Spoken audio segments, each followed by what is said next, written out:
रणथंभौर व दिल्ली सुल्तान संबंध। रणथंभौर पर गोविंदराज शासक बना था या उसने रणथंभौर की शासन व्यवस्था की स्थापना की थी। गोविंदराज के बाद वल्हण शासक बना।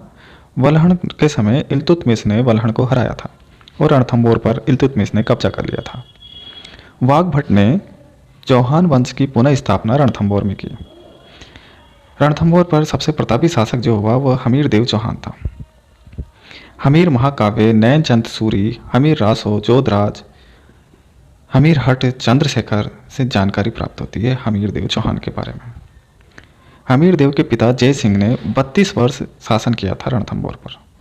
इसीलिए हमीर ने एक न्याय की छतरी बनाई जिसको 32 खंभों की छतरी के नाम से जाना जाता है। और हमीर देव ने पद्मला तालाब का भी निर्माण किया। हमीर बलवान शिलालेख जिसमें 2 कोटि यजनों का उल्लेख है। हमीर का पुरोहित विश्वरूप था। हमीर ने 16 युद्ध जीते थे और अंतिम युद्ध ही हारा था। इसने कुल 17 युद्ध किए थे और 17वां अंतिम युद्ध अलाउद्दीन खिलजी से हमीर का हुआ था। अमीर खुसरो, बरनी, हमीर महाकाव्य, सुरजन चरित्र, हमीर रासो, हमीर हट में इस युद्ध का भी वर्णन है। इस युद्ध के होने के 2 कारण थे। एक तो राज कर देना बंद कर दिया था और दूसरा मंगोल मोहम्मद शाह को हमीर ने शरण दी थी। हमीर हट के अनुसार सेनापति मंगोल मोहम्मद शाह व अलाउद्दीन खिलजी की मराठा बेगम चिमनी बानो आपस में प्रेम करते थे। अलाउद्दीन को पता चला तो मोहम्मद शाह और चिमनी बानो ने अलाउद्दीन की हत्या करने की साजिश रची और ये असफल हुई। असफल होने पर मोहम्मद शाह व चिमनी बानो भाग करके हमीर की शरण में चले जाते हैं। अलाउद्दीन खिलजी के कहने पर हमीर ने उनको लौटाने से मना कर दिया तो अलाउद्दीन खिलजी ने रणथंभौर पर आक्रमण कर दिया। रणथंभौर की कुंजी झाइन पर हमला हुआ। रणमल व रतिपाल के विश्वासघात किया और हमीर देव की मृत्यु हो गई। 11 जुलाई 1301 रानी रंगदेवी हमीर की पत्नी ने नेतृत्व में जौहर हुआ। यह प्रथम शाखा था। अलाउद्दीन खिलजी की सेना के साथ अमीर खुसरो भी था। खुसरो का कथन था कि आज कुफ्र का गढ़ इस्लाम का घर हो गया। हमीर की मृत्यु से रणथंभौर चौहान राज्य हमेशा के लिए समाप्त हो गया। 1291-92 में जलालुद्दीन खिलजी ने भी रणथंभौर पर आक्रमण किया था परंतु वह असफल रहा और उसने एक कथन कहा कि ऐसे 10 किलो को भी मैं मुसलमान के एक बाल के बराबर भी नहीं समझता। हमीर की माता हीरा देवी थी और पुत्री देवल दे थी। देवल दे ने भी आत्मोत्सर्ग की घटना की।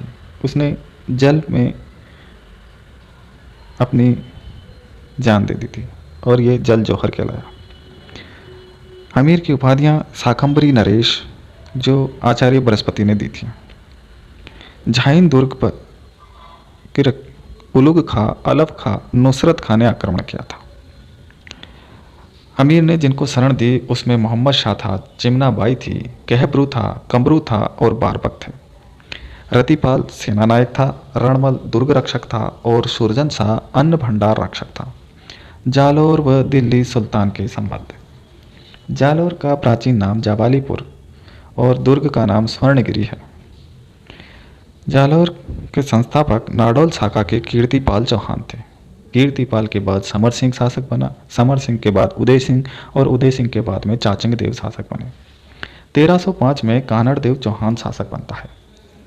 मोहनोत नैणसी इसको अपने ख्यात में कीतू कहता है जिसका अर्थ है महान राजा।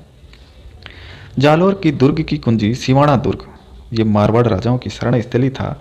यहाँ पर 1308 में अलाउद्दीन खिलजी ने आक्रमण करके इसको जीत लिया था और इसका नाम खेराबाद रखा था।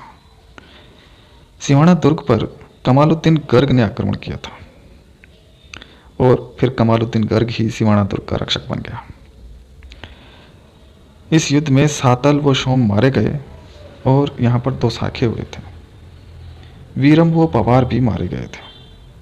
साका रानी मेणा के नेतृत्व में हुआ था और यहाँ पर चौहानों का एक शिक्षा केंद्र था भीनमाल, उसको भी इस युद्ध में नष्ट कर दिया गया।